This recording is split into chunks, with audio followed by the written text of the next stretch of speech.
You do not feel things the way other people do. That is the first thing. The thing that defines everything else. When someone cries in front of you, nothing happens inside.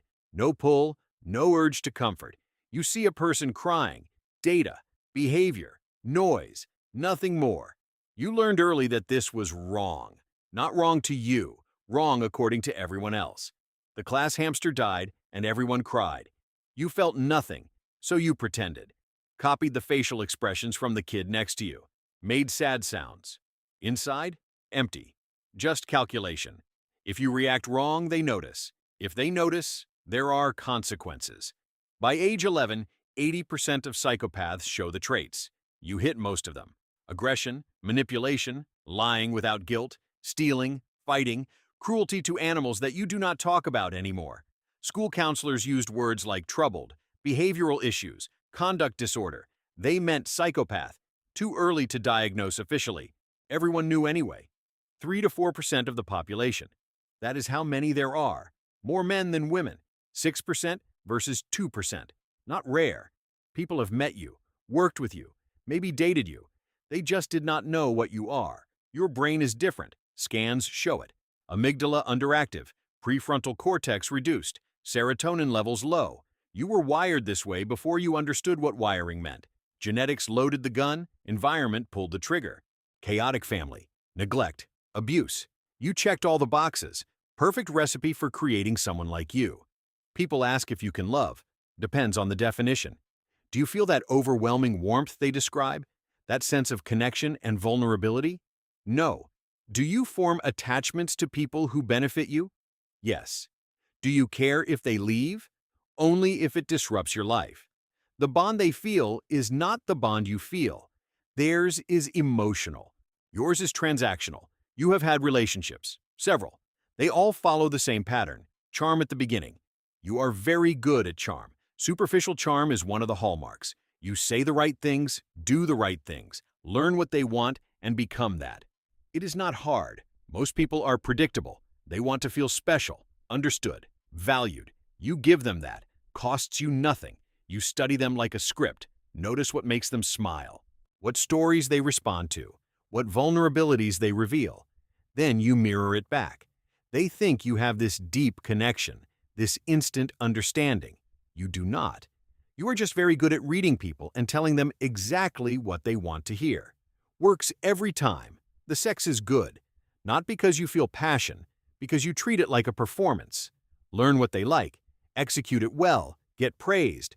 Reinforcement loop. They think it is intimacy. You think it is successful technique. Different experiences. Same act. Then the middle phase arrives. Boredom sets in. They stop being interesting. You stop trying. The mask slips. They notice you do not react right, do not care enough, seem distant, cold. They try harder. You pull back more. Not personal. They are just no longer useful or entertaining. Simple as that. The end phase varies. Sometimes you leave, sometimes they leave. Either way, no pain on your side. Relief usually. One less thing to manage. They cry, feel betrayed, wonder what they did wrong. Nothing. They did nothing wrong. You just do not have the capacity for what they needed. 32% of people with antisocial personality disorder meet full criteria for psychopathy. The rest have some traits, but not all. You're in that 32%.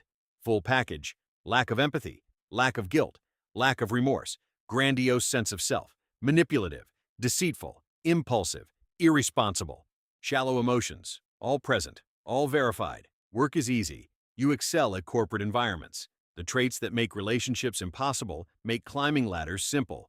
You do not care about stepping on people. You focus on goals without emotional interference. Office politics? You invented half the plays, manipulating superiors, undermining competitors, taking credit, deflecting blame, natural talents.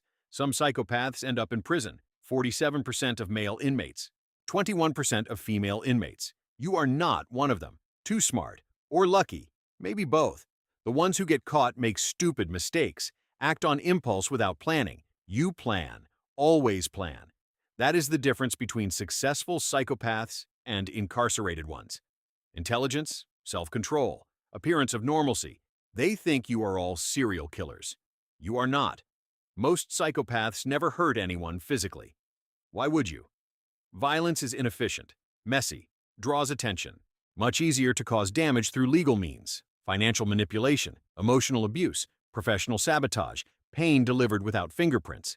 But the impulse is there sometimes, aggression simmering beneath the surface. 72% of psychopaths show aggressive tendencies. 29% show premeditated aggression.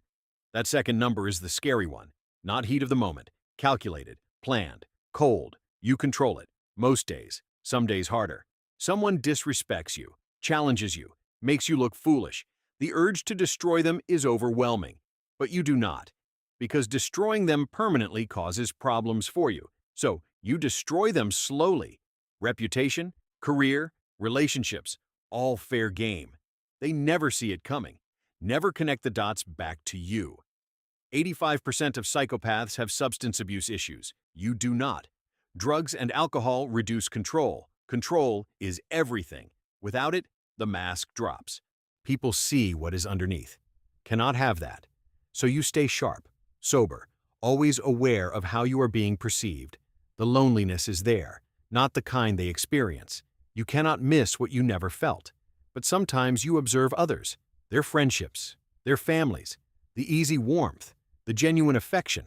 Looks exhausting, but also looks like something. You have nothing, just transactions, interactions, performances, no depth, no real connection. Sometimes late at night when the performance ends and you are alone, there is this awareness, this recognition that something is missing. Not sadness about it, just factual observation.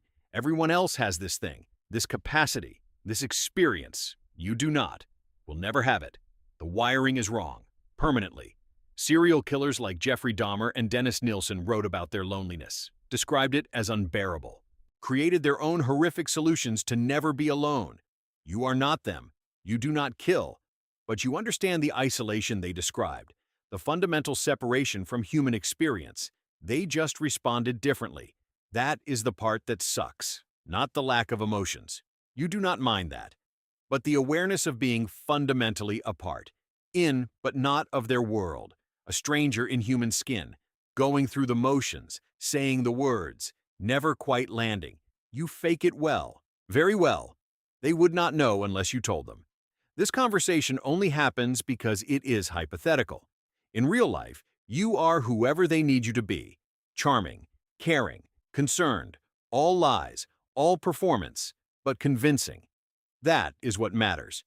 The research says psychopaths get worse with age if untreated.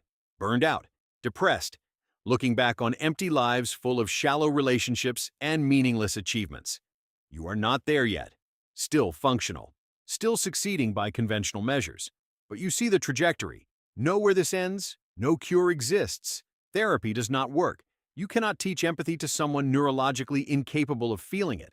You cannot instill guilt where no mechanism for guilt exists.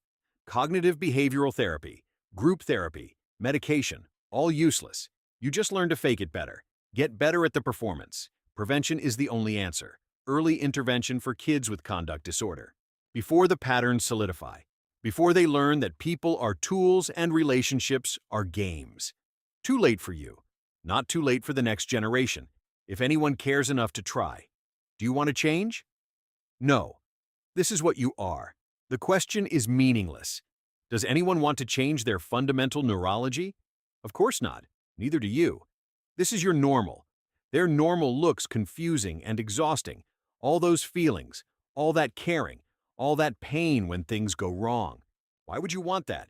You feel things, satisfaction, anger, frustration, excitement, boredom, a narrow range compared to theirs but real. Just do not feel the social emotions, empathy, guilt, love, remorse, the glue that holds their society together. You are missing the glue. Here is what it comes down to. They want you to be a monster, something clearly other, easy to spot, easy to avoid. You are not. You look like them, talk like them, live among them, succeed among them. The only difference is internal, invisible, undetectable unless someone knows what to look for. And even then, they probably will not see it, because you have spent your entire life learning to hide it, learning their rules, their reactions, their expectations. becoming fluent in a language you do not actually speak.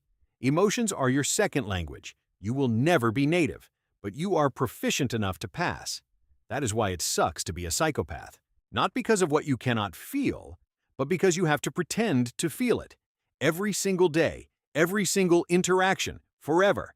A performance with no intermission, no one to confide in, no one who understands, just you, alone, playing a role for an audience that will never know they are watching a show. This is your life. Population, 1 to 4%. Welcome to the isolation nobody sees. If you stayed until the end, share your opinion in the comments. Your feedback helps us get better every time. Leave a like, subscribe for more content like this, and watch the next video on your screen. Big hug.